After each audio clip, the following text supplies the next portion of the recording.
como aquel Juan humilde que salió de las entrañas de ese pueblo para integrarse al cuerpo rebelde de la nación y que en su primer combate dejó en un grito, en esa frase que lo inmortalizó, la respuesta definitiva de Cuba, de nuestra nación, a quienes intenten rendirnos. Aquí no se rinde nadie. Aquí no se rinde nadie. Aquí no se rinde nadie. Aquí no se rinde nadie. Aquí no se rinde nadie.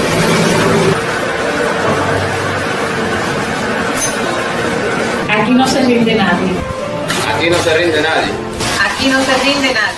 Aquí no se rinde nadie. Aquí no se rinde nadie. Abrimos el canal a eso, abrimos el canal a defender Cuba a capa de espada. Por encima de todas las cosas, porque los cubanos lo único que tenemos es resistencia y dignidad. De eso nos nutrimos.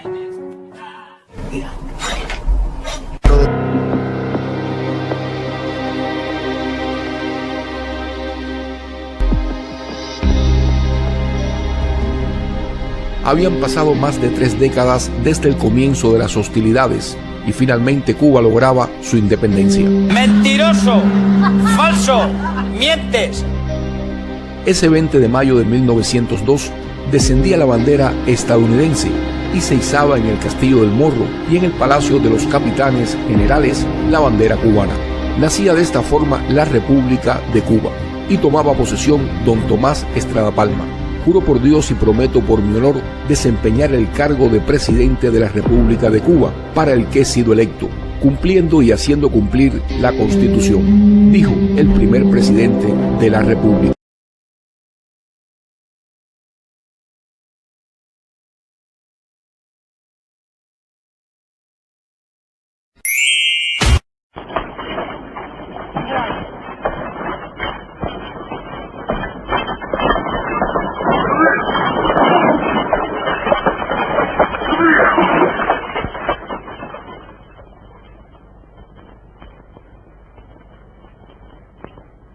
...20 de mayo de 1902...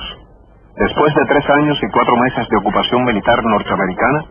toma posesión el primer presidente y anuncia: ya tenemos república. Ahora hacen falta ciudadanos.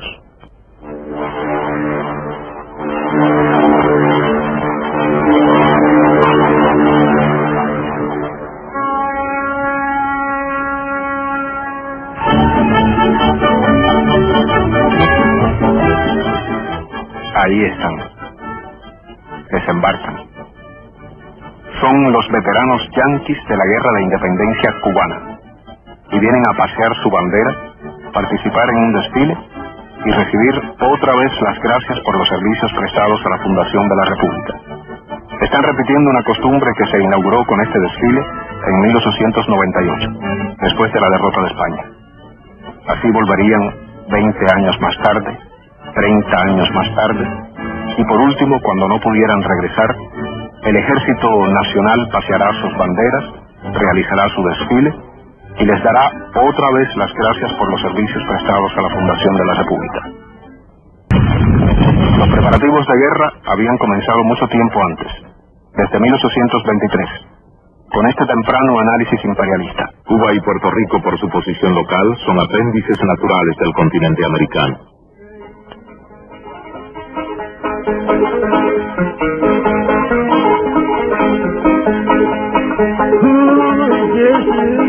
Goodbye, Jesse. Farewell, Jesse James. Robert Ford caught his eye and he shot him on the slide. And they laid to his weapon down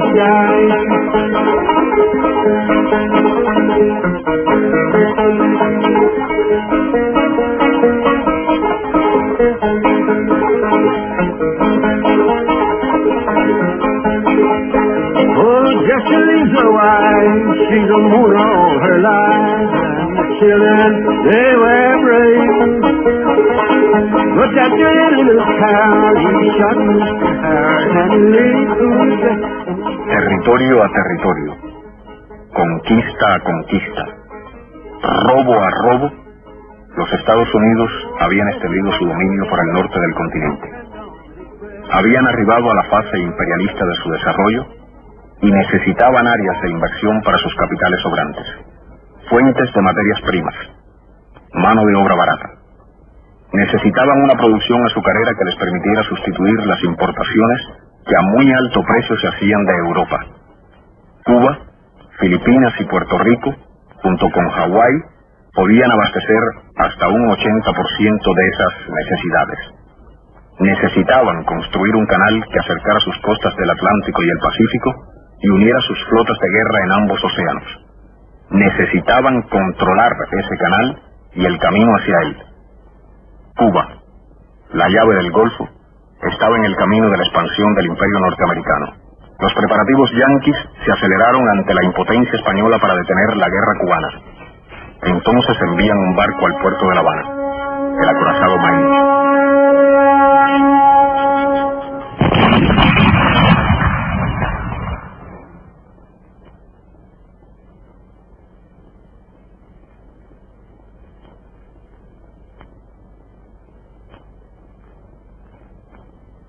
Después de una hábil campaña de prensa y una autoprovocación que costó la vida a 266 tripulantes del Maine, el presidente McKinley le declara la guerra a España, desconociendo la beligerancia del pueblo cubano.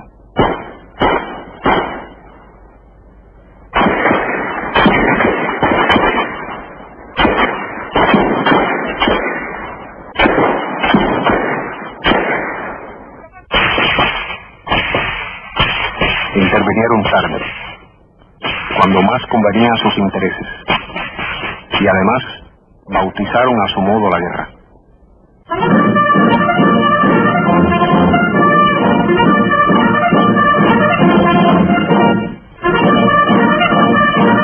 Sí, la guerra ya existía. 10 años de combate infatigable, iniciado por Céspedes en 1868, se interrumpen con una tregua en el Sanjón. Pero inevitablemente la guerra se ha popularizado. A ella se integran aún más hijos de arrieros, antiguos esclavos que la harán culminar en el 95 con la organización de José Martí, a quien llaman el delegado, el maestro, el presidente. Una guerra que ya existía para impedir a tiempo, con la independencia de Cuba, que se extiendan por las Antillas los Estados Unidos y caigan con esa fuerza más sobre nuestras tierras de América. Una guerra que ya existía y cuyo final era cierto. En el 1898 los patriotas cubanos estaban derrotando a 20 generales y la mayor cantidad de soldados y material de guerra traídos por España a un país americano. En el 97, Sagasta, el jefe de los liberales españoles, había resumido desde Madrid la envergadura de la derrota.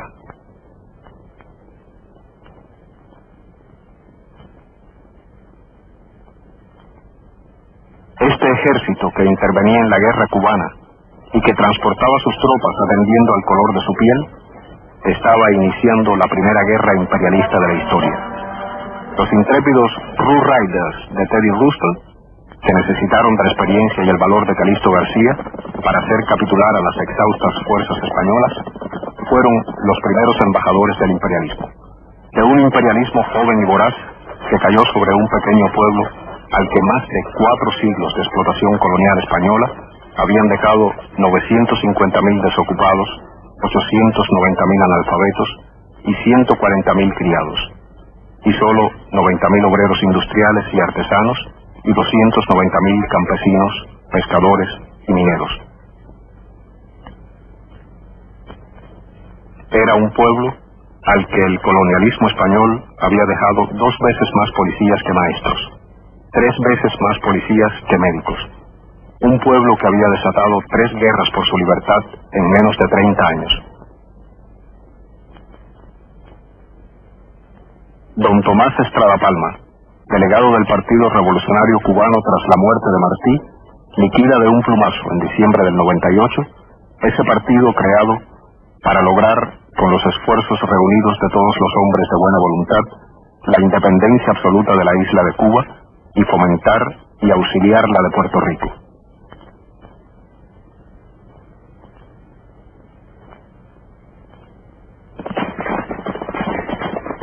Al Ejército Libertador se le impusieron las condiciones de un ejército vencido. 75 pesos para cada soldado o clase, a cambio de la entrega de armas y equipo. Las armas remitidas al puesto militar yanqui más cercano. El imperialismo aprovecha en beneficio propio la falta de visión política y de unidad revolucionaria de los cubanos. Exacerba las contradicciones existentes entre la Asamblea del Cerro y Máximo Gómez. El jefe militar más importante que sobrevivió a la guerra es destituido de su cargo de general en jefe por la Asamblea. Como consecuencia, la reacción popular obliga a la disolución de los asambleístas. Ya no quedan instrumentos del poder revolucionario.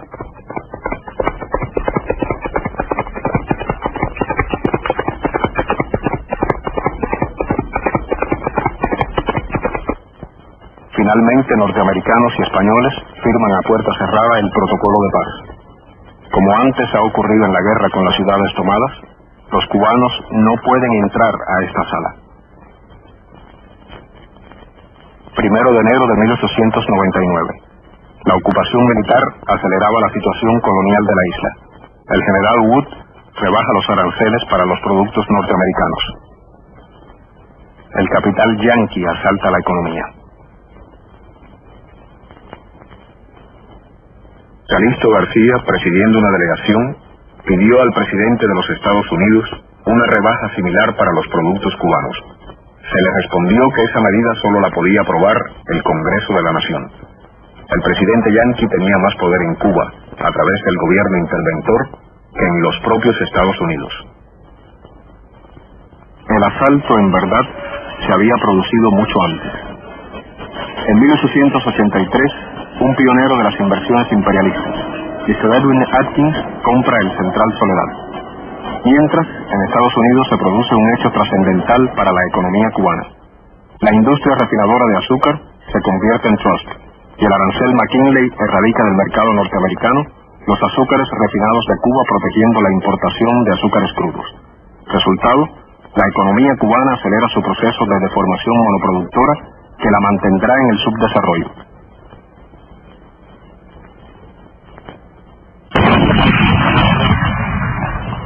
El capital financiero yanqui aprovecha la guerra cubana contra España. Mr. Atkins compra las tierras del Central Trinidad. Se funda la Tunicu Sugar Company.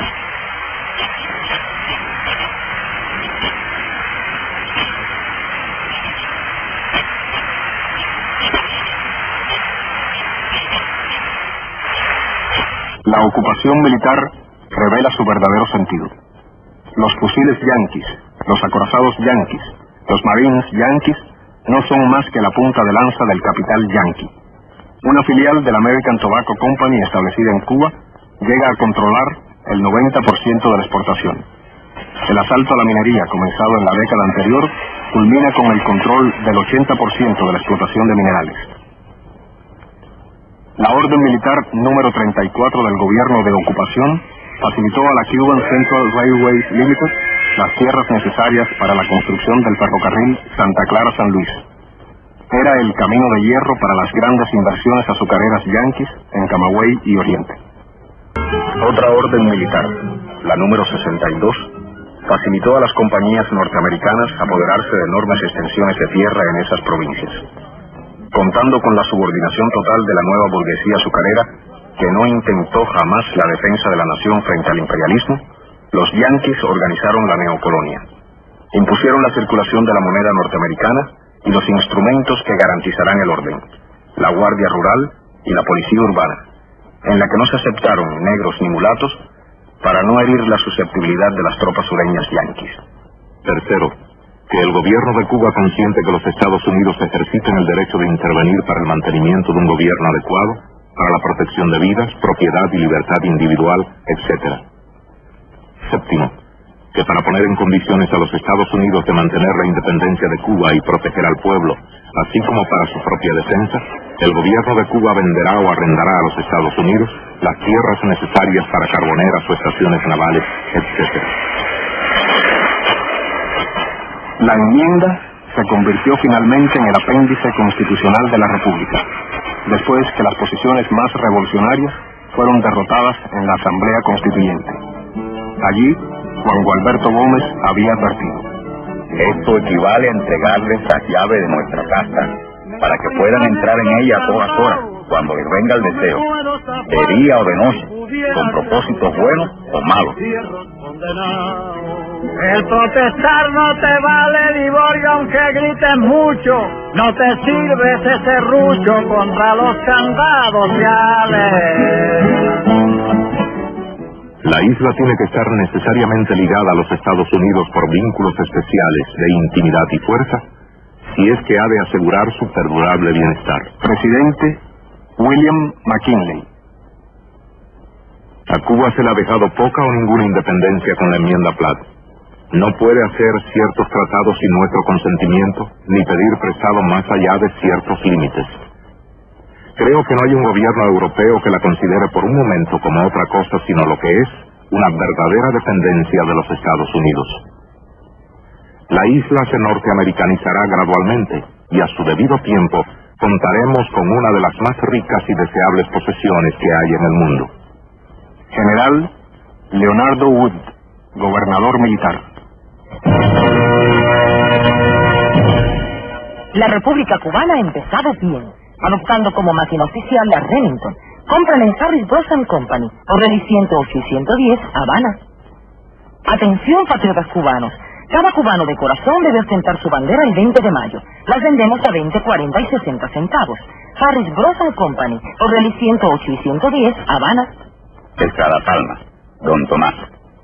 Ciudadanía norteamericana, a la que renunció para poder aceptar un cargo administrativo en la República. Señas particulares. Traidor al Partido Revolucionario Cubano que disolvió en diciembre de 1898. Es fantástico.